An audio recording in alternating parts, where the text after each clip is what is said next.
Hi guys, welcome to level 6 of the Rave Step program. This is the Indian step, right? So the Indian step is a rotational step like this. And from the side it looks like this.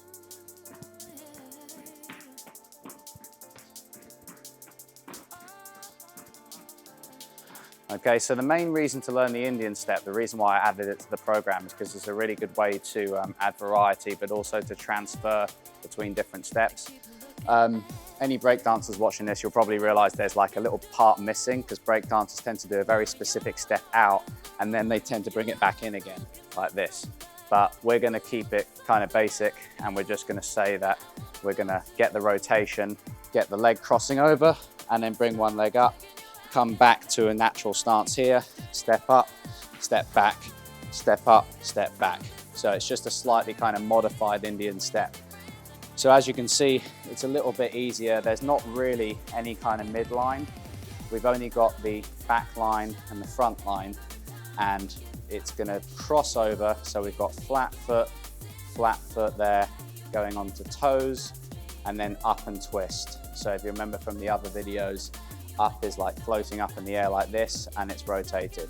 Toe is just toe. So what it will look like is this. You're gonna see me go from the back line here to the front line there, and I'm kind of gonna skip out the midline a little bit and not really bother too much with it.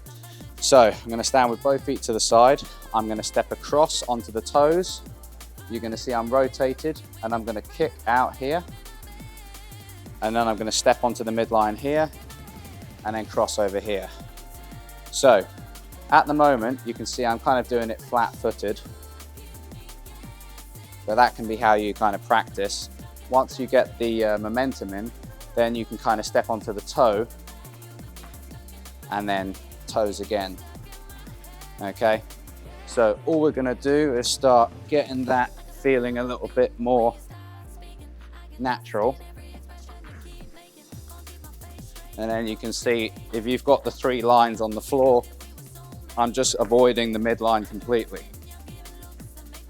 Okay, so from the front, it looks like this. 1, 2, 3, 4, 1, 2, 3, 4, 1, 2, 3, 4, 1, 2, 3, 4. Okay, so the Indian step's quite straightforward in my opinion, although training a few people to do it, yeah, some people find it really easy, some people find it quite difficult. But anyway, I'd say it's easier than some of the others. Now, what we need to do is also add one more little trick, because we're halfway through the program now, which is the heel-toe touch. So we need to just do a little thing here. We've got the heel up and the toes. And then all I need you to do is lift one heel, the back heel, and lift the toes at the front. And then I just need you to pivot like this, swap them over, and then pivot here. Okay, it might seem a bit odd, but it falls into some of the transfers that you do sometimes. If you're trying to stall between steps, you use those. So for example, if I blend this all together, I'm going to do a standard skank movement here, and then I'm going to step into Indian step.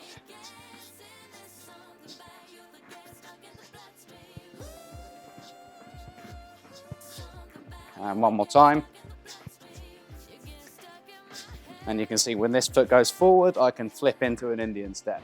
So that's the reason why we're learning this one.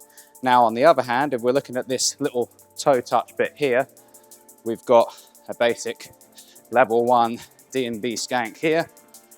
And then if we want to pause it, we can go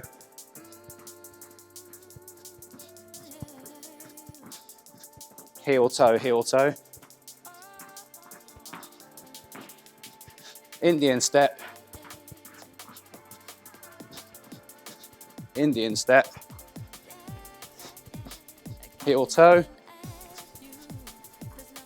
and heel toe again. Okay, so that's the Indian step and the heel toe touch. Very useful for transfers.